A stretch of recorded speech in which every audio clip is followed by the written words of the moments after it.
You can work a chain 3 beginning to count as a double crochet, but I like to work a stacked single crochet because it makes the edge look a little bit better. So I'm going to insert my hook and draw up a loop,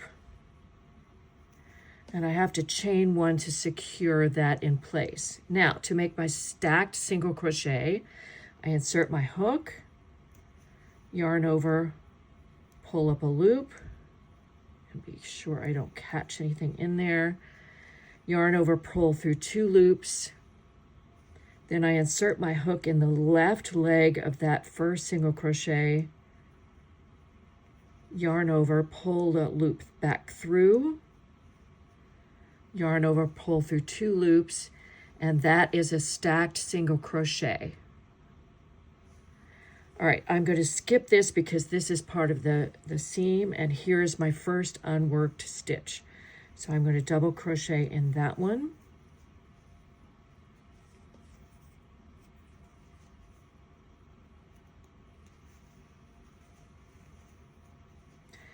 And in every unworked stitch around my armhole opening. So I'm going to do that. I will meet you at the end and show you how to end round 1 and start the next round. I've reached the end of round 1. I have just to join in the top of that stacked single crochet or the turning chain that you might have worked. So I'm going to make sure that I join here. And in round 1, please count because this is important. You'll have 42 double crochets all the way around. Now you'll notice here that there's a little bit of a gap where the seam, it's just the nature of the way we did the seam through 2 loops only instead of both loops.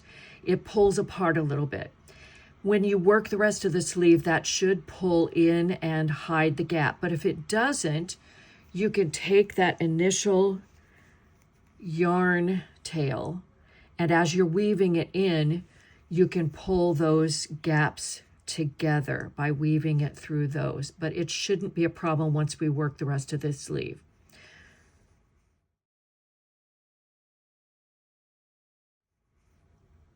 All right, we're ready for round 2. And from round 2 on through round 7, we're going to be decreasing 1 stitch at the beginning of the round. So how you start the round is really important. We're going to start every round with a chain 1. Remember, this doesn't count as a stitch. And the first thing I do is work a double crochet 2 together, which is my decrease. But instead of starting in the same stitch as the chain, I'm going to start in the next stitch. So I yarn over, insert my hook in the next stitch, yarn over, pull up a loop, pull through 2.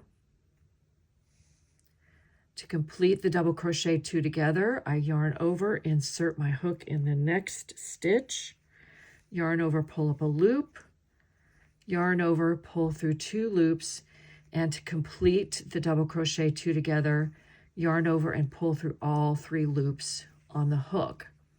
Now I'm going to start my post stitches to create my ribbing for the sleeve. That very first front post double crochet is going to be worked in this around the same stitch as the second leg of my double crochet 2 together. So I yarn over, insert around that post there, yarn over, pull up a loop, and pull it up so it's not short and tight. And then I complete the double crochet as normal. All right, that's my first front post double crochet. That alternates with a back post double crochet around the next stitch. So yarn over, but this time I insert my hook from back to front to back, yarn over, pull a loop through, and pull it up again so it's not tight, and complete the double crochet. So I started off my round with a front post and then a back post, and I'm going to alternate front post, back post all the way around to the end of the round. So I will do that and meet you at the end of the round to complete the round. I've reached the end of round 2, and the last stitch of the round is a back post double crochet worked around that original stacked single crochet. The last step of round 2 is to join, and I'm going to skip that chain and join in the top of the double crochet 2 together. So that's what I'm going to do.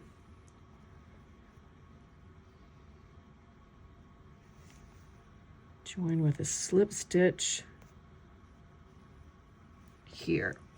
Now, before you move on to round 3, make sure that you have 41 stitches around. So make sure you count before you move on.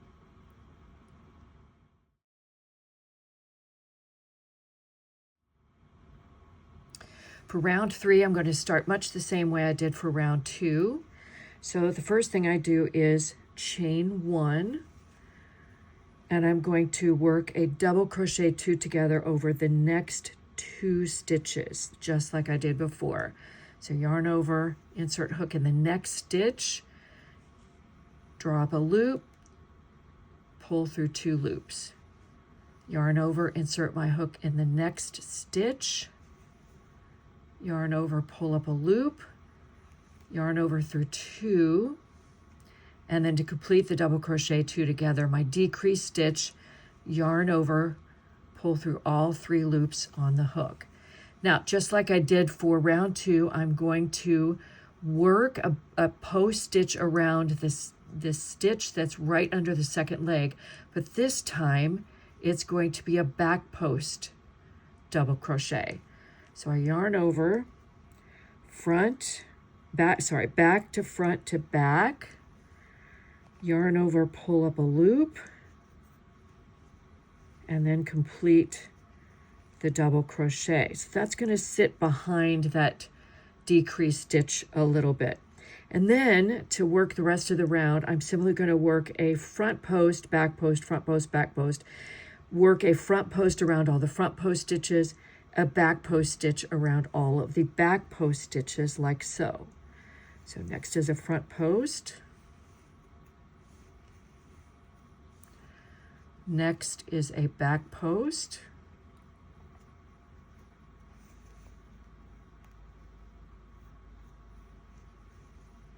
And so on and so forth till I get to the end of round 3. So when I get there, I'll show you how I end the round and join. I've reached the end of round 3, and I have one more stitch to work, which is a back post double crochet. So I'm going to work that, and then join the round to the top of the double crochet 2 together, which is right there.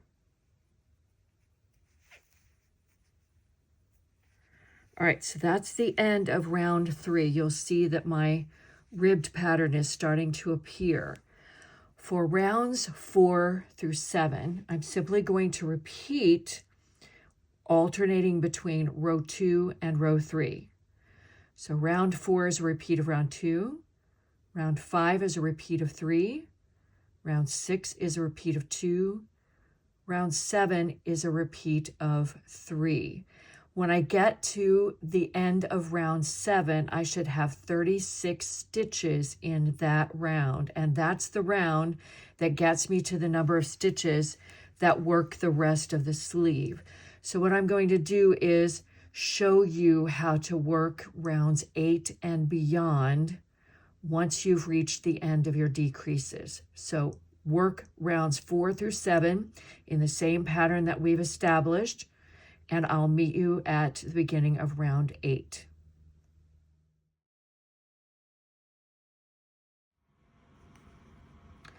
All right, once I've worked rounds 1 through 7 and I've reached the end of my decreases, I should have 36 stitches in the row. And now I'm just going to maintain front post, back post all the way around with no decreases at this point. So this is round 8.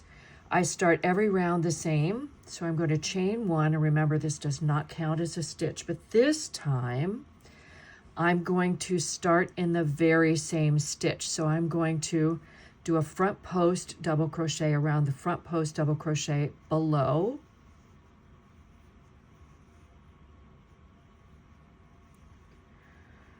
And the next stitch is a back post double crochet.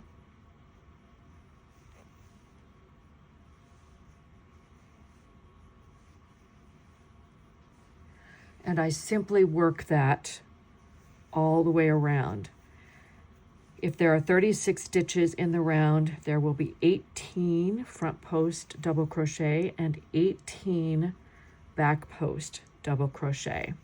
You should always begin the round on a front post, and you should end the round on a back post. You'll work the sleeve through round 24 or until the sleeve reaches about 10 inches in length, or the length that you want. So the cool thing about this sleeve is that you can work as many rounds or as few rounds as you want, depending upon how long you want your sleeve to be. But the sleeve in this case, in the sample, is 10 inches from the armhole to the end of round 24. Once you reach the end of round 24, make sure that you join at the end of the round, fasten off and weave in the end, and do the same for the other armhole.